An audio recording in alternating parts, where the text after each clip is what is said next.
Buenas, espero que estén súper. Parte de los contenidos de esta clase están relacionados con el liderazgo, específicamente el liderazgo en la dirección de proyectos. Vamos a ver, de acuerdo a Barato, cuáles son aquellas conductas que se esperan en una persona encargada de proyectos. Primero que nada, el director o directora de proyectos es la persona encargada no de hacer las cosas específicamente, porque normalmente hay un equipo en el cual delega muchas de las acciones, sino que su función es hacer que las cosas se hagan. Es decir, tiene que estar completamente en control y completamente en conexión con su equipo para que las promesas que se hicieron del proyecto, o sea, los objetivos, realmente se cumplan.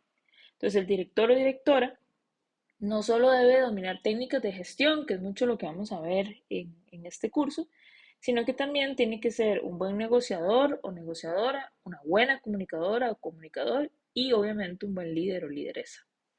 Bajo este concepto, en el PMBOK se habla también de un código de ética y de conducta profesional. Entonces, toda persona, directora de proyectos que se certifica en este instituto, tiene que ejercer su liderazgo bajo cuatro valores: el valor de la responsabilidad, del respeto, de la equidad y de la honestidad. En cuanto a responsabilidad, se afirma que las personas que son directoras de proyecto tienen como obligación hacerse cargo de las decisiones que toman y de las que no, ¿verdad? En el caso de cuando tenemos un equipo, de las decisiones que toma nuestro equipo y de las medidas que tomamos nosotros en nuestro equipo. Es decir, pase lo que pase con las decisiones o las medidas, tenemos que hacernos cargo de las consecuencias que resulten de ellas, ya sea que yo las tome o que mi equipo las tomó.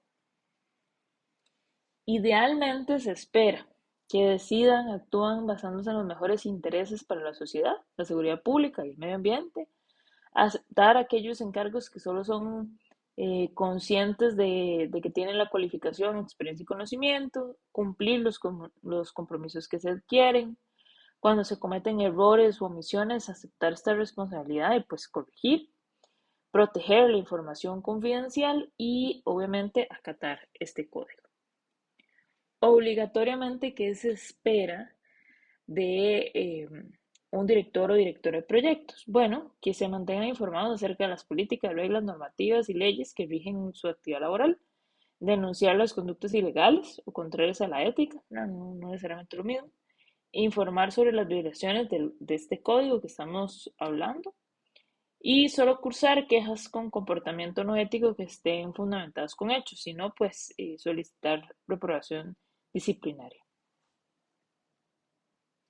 En cuanto al segundo valor, el valor del respeto, se habla que un director o directora de proyectos debe demostrar consideración no solo con sí mismo, sino con los demás y, importantísimo, con los recursos que le son confiados, que puede ser recursos personas, dinero, reputación, seguridad, recursos naturales o medioambientales.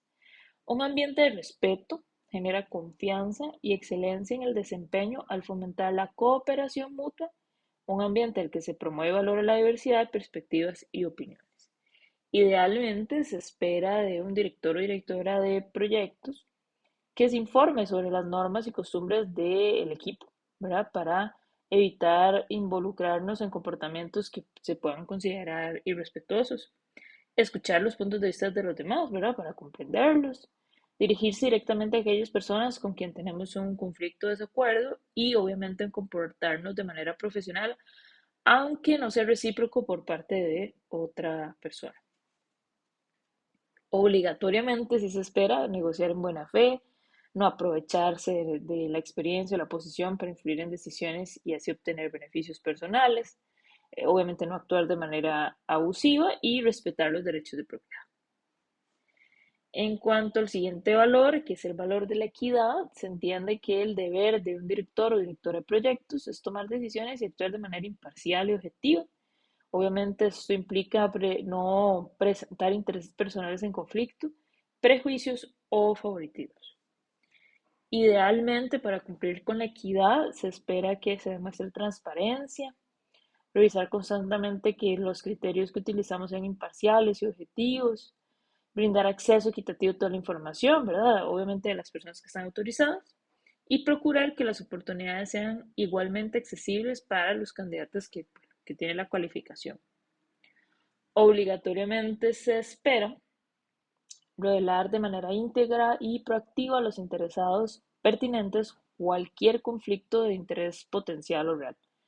También, cuando nos damos cuenta que estamos frente a este conflicto de intereses, abstenernos de participar en el proceso de toma de decisiones, ¿verdad? O de influir a otros, excepto que ya hayamos revelado íntegramente la situación o cuando tengamos un plan de mitigación y obviamente si hemos obtenido el consentimiento para proceder.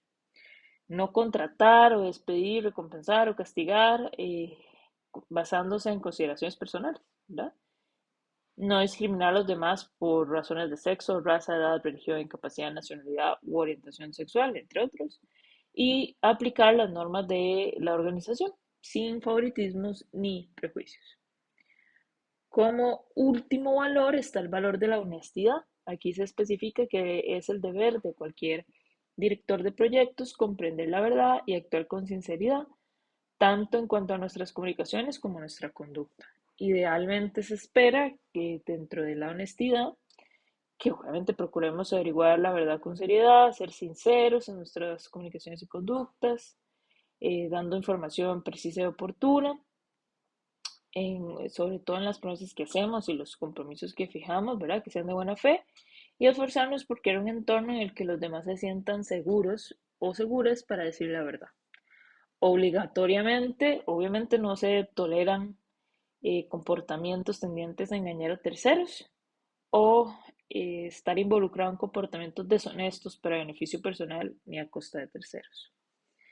Ahora bien, un buen director o directora de proyectos tiene 7 hábitos que le ayudan a generar, obviamente, un proyecto exitoso.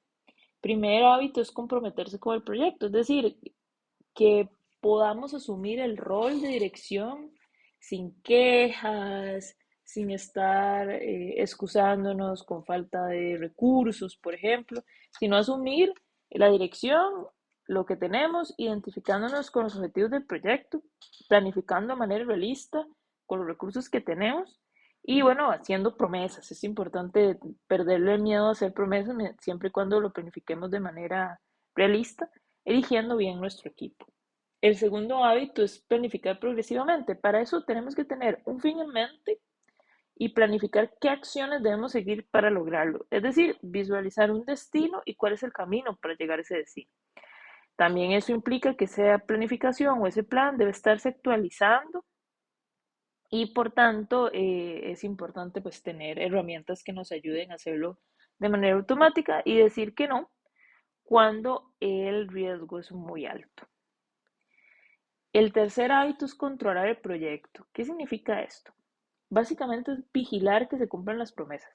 Un director o una directora de proyectos debe conseguir que se haga lo prometido. Para esto hay que delegar con responsabilidad, comunicar el rendimiento a los miembros de nuestro equipo, pero orientándonos hacia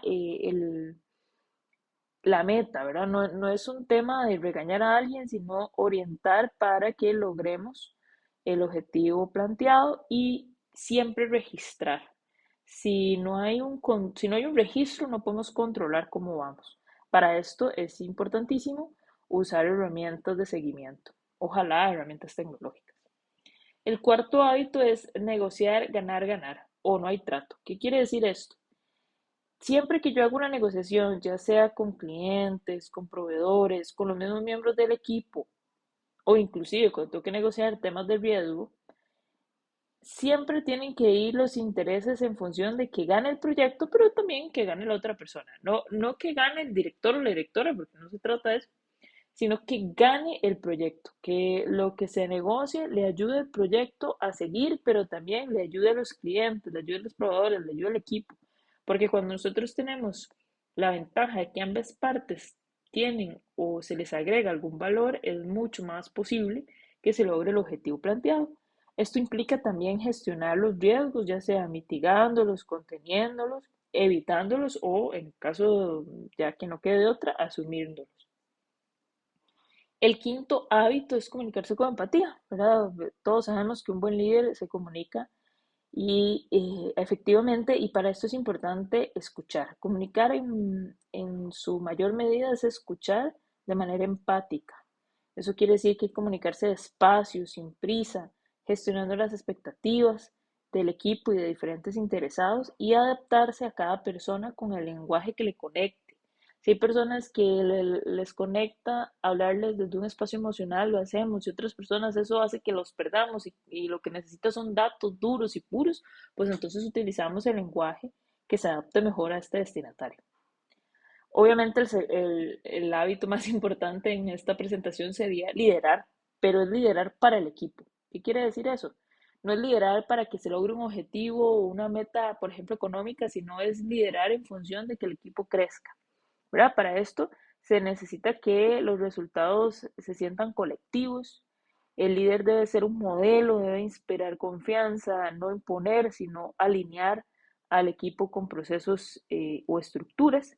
Se debe facultar a los miembros del equipo delegando según sus capacidades y se busca progresivamente que el equipo sea autosuficiente desde un liderazgo situacional, ¿verdad? El equipo debe sentir que su trabajo tiene sentido, que tiene autocontrol de sus tareas y para esto deben existir objetivos claves y ojalá SMART, que después vamos a enfocarnos un poquito más en eso.